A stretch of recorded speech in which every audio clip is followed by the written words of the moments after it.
1 2 3អូ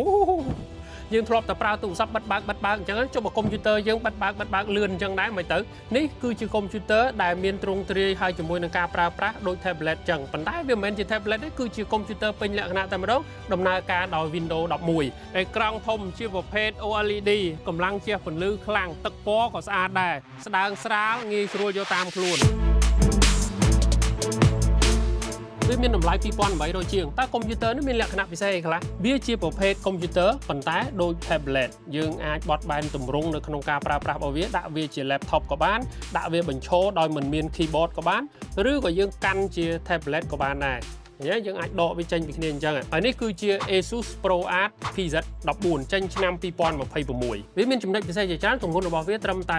0.79 គីឡូក្រាមទេធ្វើឡើងសម្រាប់ content creator photographer ហើយជាមួយនឹង professional business people កុំព្យូទ័រនេះដំណើរការដោយ Snapdragon 8 Elite 18 CPU core នៅពេលដែលយើង run test ក្នុង Geekbench single core performance ទទួលបាន 3747 បន្ទុក multi core performance បានរហូតដល់ 13623 បន្ទុកហើយបើ graphic core test performance នៅក្នុង OpenCL ទទួលបាន 31938 បន្ទុក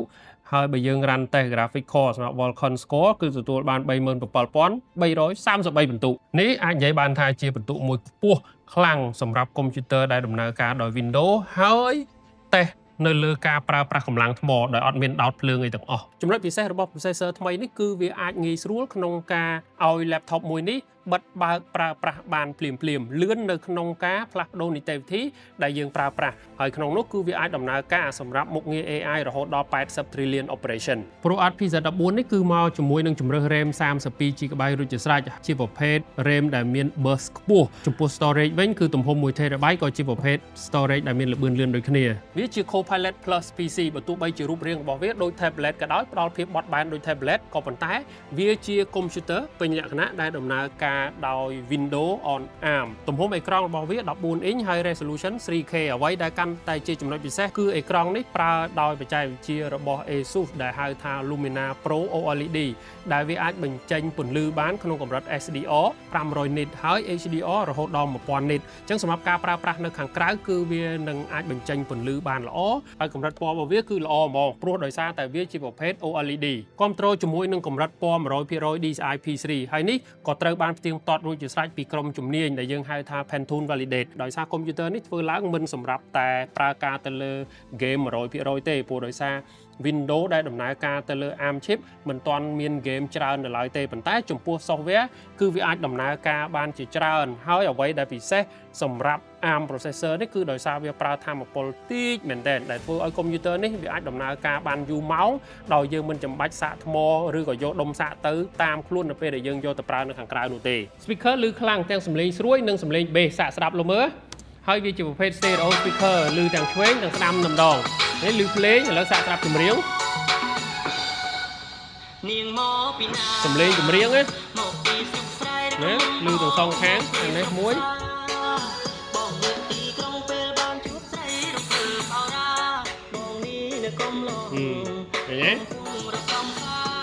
វាជា Copilot Plus PC អញ្ចឹងក៏វាអាចដំណើរការជាមួយនឹងកម្មវិធី AI ផ្សេងៗជាច្រើនហើយជាមួយនឹងមុខងារបន្ថែមទៀតហ្នឹងដំណើរការ AI នៅក្នុងម៉ាស៊ីនផ្ទាល់តែម្ដង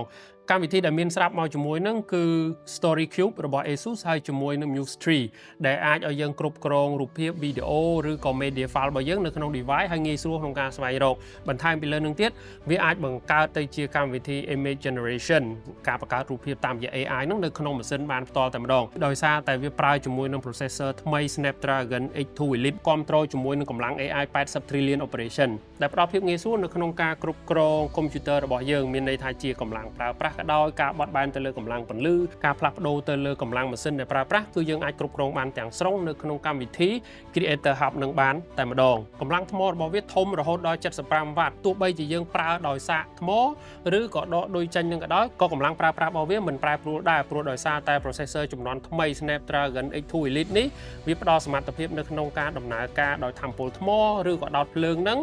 វានៅតែបានល្អប្រសើរគ្រប់ទាំងអស់តែម្ដងហើយ ASUS Pro Art PZ14 នេះគឺភ្ជាប់មកជាមួយនឹង USB Type C ជាប្រភេទ USB 4 Gen 3 ហ្នឹងចំនួន2ហើយក៏មាន SD card នេះគឺជាទម្រង់ពេញហ្មងមិនមែនជា micro SD ណា copy រូបភាពឬក៏វីដេអូពីកាមេរ៉ារបស់យើងហ្នឹងមានភាពងាយស្រួលផ្នែកខាងក្រោយនេះគឺវាមានដង្ហែលដើម្បីធ្វើឲ្យប្រព័ន្ធប្រើប្រាស់របស់វាហ្នឹងដំណើរការបានល្អសម្រាប់ tablet នេះគឺវាផ្ដល់ភាពបត់បែនងាយស្រួលទៅតាមការប្រើប្រាស់របស់យើងមិនថាជាយើងជា creator មិនថាយើងជា photographer ឬក៏ជា business professional នោះទេកុំព្យូទ័រនេះរចនាបែបប្រណិតស្ដើងស្រាលដូចទម្រង់ tablet ប៉ុន្តែវាជាកុំព្យូទ័រពេញលក្ខណៈ keyboard របស់វាក៏មាន backlight ដែរអញ្ចឹងវាអាចបង្ហាញនៅកន្លែងដែលយើងចុចនឹងមានពន្លឺខ្សោយយើងអាចឃើញងាយស្រួលចុចព្រោះដោយសារ keyboard វាភ្លឺពីក្រោយយើងហៅថា backlight វាមាន function key ផ្សេងៗអាចដំណើរការបានប៉ុន្តែចំណុចចាប់អារម្មណ៍មួយដែរគឺដោយសារ keyboard នេះពេលដែលយើងដាក់ទៅគឺវារៀបជាប់នឹងលើតុតែម្ដងអញ្ចឹងវាធ្វើឲ្យការចុចរបស់យើងណែនពេញហ្មងវាអត់មានអីហើបព្រោះដោយសារវាស្មើនឹងតុឬក៏កៅអីដែលយើងដាក់អង្គុយ